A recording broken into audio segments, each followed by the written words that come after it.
Hello guys, তেলের ভিতরে আমি দিয়ে দিলাম এলাচ, দারচিনি, তেজপাতা, ফোড়ন, দিয়ে দিলাম সামান্য জিরে, দিয়ে দিলাম পেঁয়াজ কুচি। পেঁয়াজটা আমি ভালো করে ভেজে নিব, পেঁয়াজ কুচি। তারপরে আগে থেকেই ম্যারিনেট করা মাটন দিয়ে দিব। আমি ম্যারিনেট করা মাটনে দিয়েছিলাম আদা বাটা, পেঁয়াজ বাটা, রসুন বাটা, জিরার গুঁড়া, ধনিয়ার গুঁড়া, সামান্য গরম মশলার গুঁড়া, লবণ, হলুদের গুঁড়া, মরিচের গুঁড়া আর সরিষার তেল দিয়ে মাখিয়ে রেখেছিলাম। এখন ভালো করে কষিয়ে নিব। দেখুন তেল উঠে এসেছে, আমার কষানো কমপ্লিট। কষিয়ে আমি মাটনটা দিয়ে দিব হলো প্রেশার কুকারে। আজকে আমি প্রেশার কুকারে রান্না করব।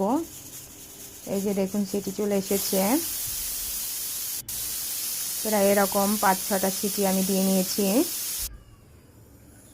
এখন আমি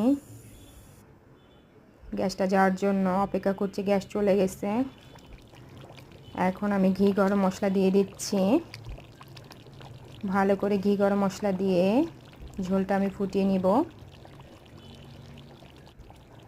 তাহলে রেডি আমার মাটন কারি। কালারটা কেমন এসেছে? আমি একটু টমেটো কুচিও দিয়েছিলাম কষানোর সময়,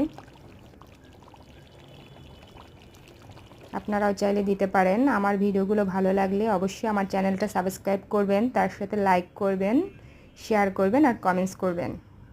বাই বাই।